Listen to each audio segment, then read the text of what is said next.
Diop de nee na ba fi yoon dang rek jol de ngara le 13. Diop de ngi noonu. ay waay xoolal Diop de la mu andi. après le 13 bu ci nekk dina xam kan mooy kan kii kii. dafa mbër mi ni koy gis moom am na 4 kaw. Diop de du mbër mi ñu door mu daanu ci làmb. li muy wax noonu wax bu yàqu la te tontu bi le 13 la fii. bu le 13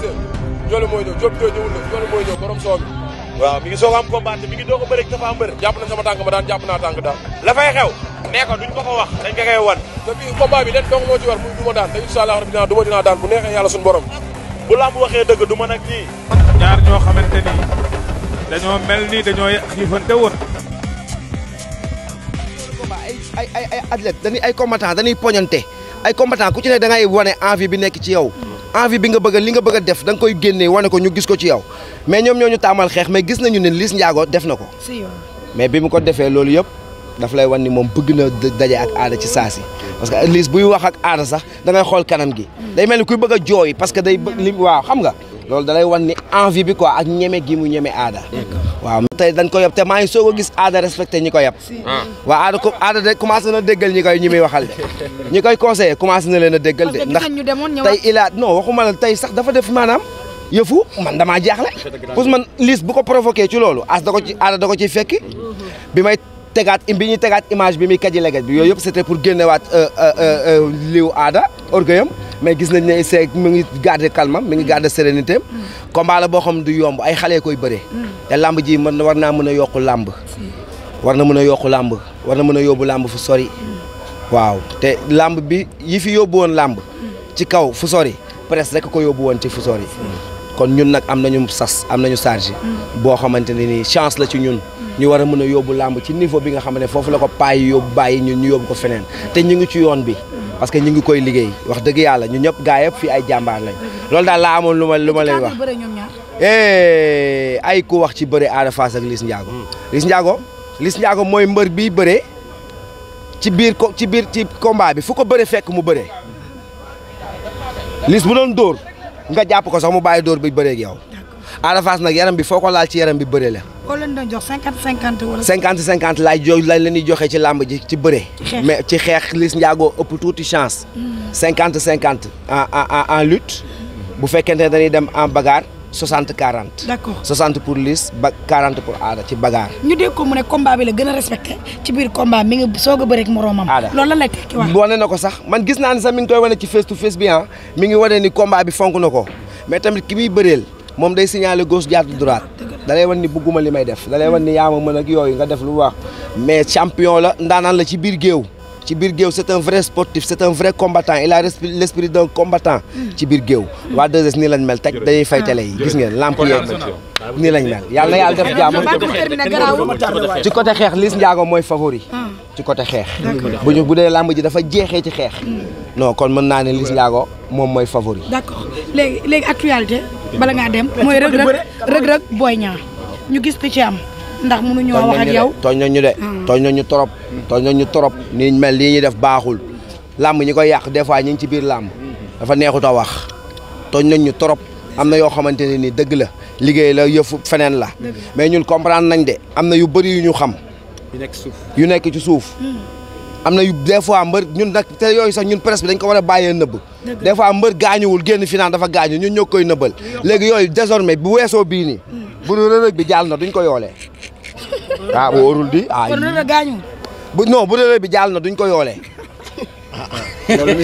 waaw léegi waaw boobu jàll na duñ ko yoolee am problème maanaam daal blessure boo xamante avant blessure da nga yëg ni blessure day am mu mel ni penalty yi téléphone góol jàppal fee laay dóor dafa am yoo xamante ne nii dañ ko war a dépasser man nag loolu CNG laa ciy wax merci Malick Ngom ak ñi ko wër nan protéger làmb moo bi may wax dafa am solo xam nga lan mooy protection wu làmb gis ngeen kii Reug fi mu nekk one championship protéger nañu seen athlète ba tey jii bu waroon a am ko fight bu mu fight du dem bëri ji làmb man leer na ma moo nekk UFC moo nekk feneen ak feneen ko am seen fight doo dem feneen mais pourquoi mbër war a am fightu làmb war a dem ci diggante bi ñuy xalaat naan war na dem MMA warul dem MMA dafa war a dem def lii war a def lee ba pare nañu bàyyi loolu ñun ñu nekk ci làmb ñëw jëriñoo làmb ba làmb may ñu tur waxuma mbër kese de bari nañu ñun ñëpp la bal làmb may ñu tur ñu bëgg a wëlbatiku ñun xeex làmb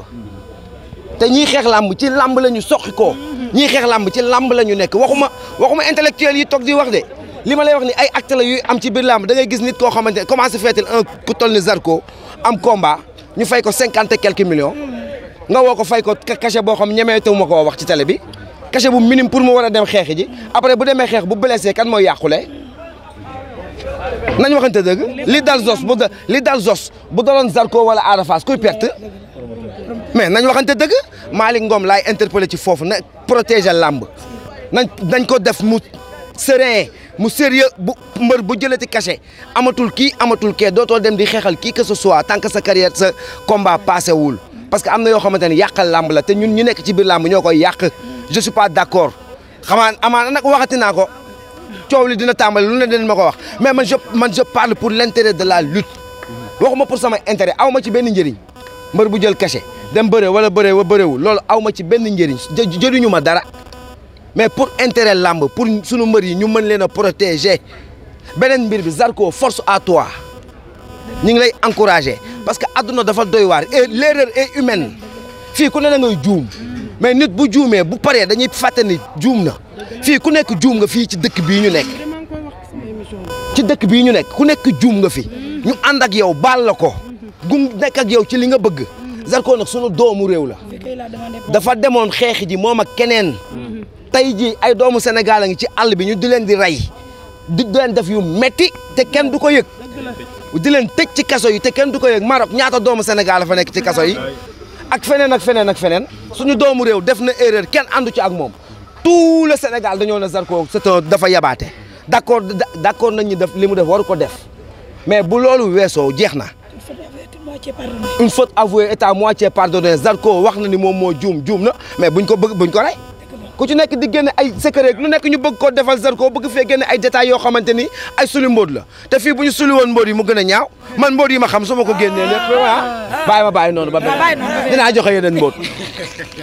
tey dañ ko yab te maa ngi soog a gis aada respecté ñi ko yab waa aada de commencé na déggal ñi muy waxal de ñi koy conseillé commencé na leen a déggal de ndax tey non waxuma la tey sax dafa def maanaam yëfu man damaa jaaxle parce que man Liss bu ko provoqué ci loolu aada da ko ciy fekki bi ñuy tegaat image bi muy kaji leget bi yooyu yëpp c'était pour génnewaat liw aada orgueilam mais gis nañ ne c'est mu ngi garder calme mi ngi garder sérénité combat la boo xam du yomb ay xale koy bëree te lamb ji war naa mën a yokku lamb war na mën a yokku lamb war na mën a yóbbu lamb fu sori waaw te lamb bi yi fi yóbbu woon lamb ci kaw fu sori presque rek ko yóbbu woon ci fu sori kon ñun nag am nañu sas am nañu charge boo xamante ne nii chance la ci ñun ñu war a mën a yóbbu làmb ci niveau bi nga xam ne foofu la ko payi yóbbu bàyyi ñun ñu yóbbu ko feneen te ñu ngi ci yoon bi parce que ñu ngi koy liggéey wax dëgg yàlla ñu ñëpp gaa yëpp fii ay jàmbaar lañ loolu daal laa amoon lu ma lay wax ay ku wax ci bëre Ada Fass ak Liss Ndiago mooy mbër bi bëre ci combat bi fu ko bëre fekk mu bëre Liss bu doon dóor nga jàpp ko sax mu bàyyi dóor bi bëree ak yow Ada Fass nag yaram bi foo ko laal ci yaram bi bëree la. boo leen doon jox 50-50 wala. 50-50 lañ leen di joxe ci làmb ji ci bëre. mais ci xeex Liss Ndiago ëpp tuuti chance. 50-50 en lutte bu fekkente ne dañuy dem en bagarre 60-40. d'accord 60 pour Liss 40 pour Ada ci bagarre. ñu dégg ko mu ne combat bi la gën a respecté ci biir combat mi ngi soog a bëre ak moroomam. loolu lan lay tekki wax. wane na ko sax man gis naa ne sax mi ngi koy wane ci face to face bi mi ngi wane ni combat bi fonk na ko mais tamit ki muy bëreel moom day signaler gauche jaar droite da lay wan ni bugguma li may def da lay wan ni yaa ma mën ak yooyu nga def lu wax mais champion la ndaanaan la ci biir géew c'est un vrai sportif c'est un vrai combattant il a l'esprit d'un combattant ci biir géew waa 2S nii lañ mel taj dañuy fay télé yi gis ngeen lamp yeeg nii lañ mel yàlla na yàlla def jàmm ci côté xeex Liss Ndiago mooy favori ci côté xeex bu dee lamb ji dafa jeexee ci xeex non kon mën naa ne Liss Ndiago moom mooy favori. d'accord léegi actualité bala ngaa dem mooy Reug Boy Niang ñu gis ci am ndax mënuñu wax ak yow tooñ nañu de tooñ nañu trop ni mel lii ñuy def baaxul làmb ñi koy yàq des fois ñi ngi ci biir làmb dafa neexut a wax tooñ nañu trop am na yoo xamante ne ni dëgg la liggéey la yëfu feneen la mais ñun comprendre nañ de am na yu bëri yu ñu xam yu nekk ci suuf